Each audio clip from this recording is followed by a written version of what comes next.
to see the president, right, in the back of that car. Not even friends are invited into the beast. You know, to see an adversary invited for a ride along. And I mean, we talk about North Korea and Kim Jong-un. When Trump held his summit with Kim Jong-un in Singapore in 2018, he wanted to invite Kim Jong-un into the back of the beast then, but he had more sensible advisors around him at that point, and they said that might not be a good idea. Well, this time, those voices are not there anymore, and instead we see Putin grinning in the back of the car. You know, he... From ear to ear. That for me was the picture of the day. Looking out the window like a child being taken for a trip out in a limo. Feeling the luxury, feeling the love.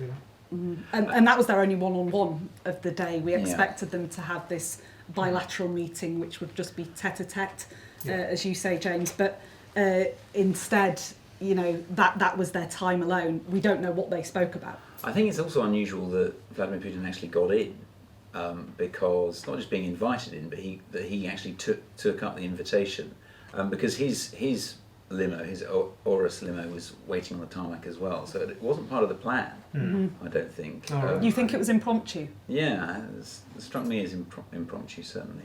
And I think it was a show of respect, certainly from Putin. Obviously, he couldn't really refuse, and it was all part of the whole dynamics here to make Trump believe that he's the one kind of running the show. But actually, I think it's Putin who was pulling the strings. That's very much the vibe we all got, wasn't it? Yeah, that's interesting, because, and again, we'll talk about the news conference, but this was a day when he was insulated, Putin, from questions. And if that's the case, that he was driving all of that, then, you know, perhaps we saw a moment where Trump thought, oh dear, this is problematic.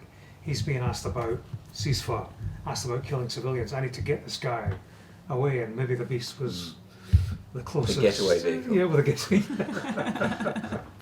Well, we're speculating.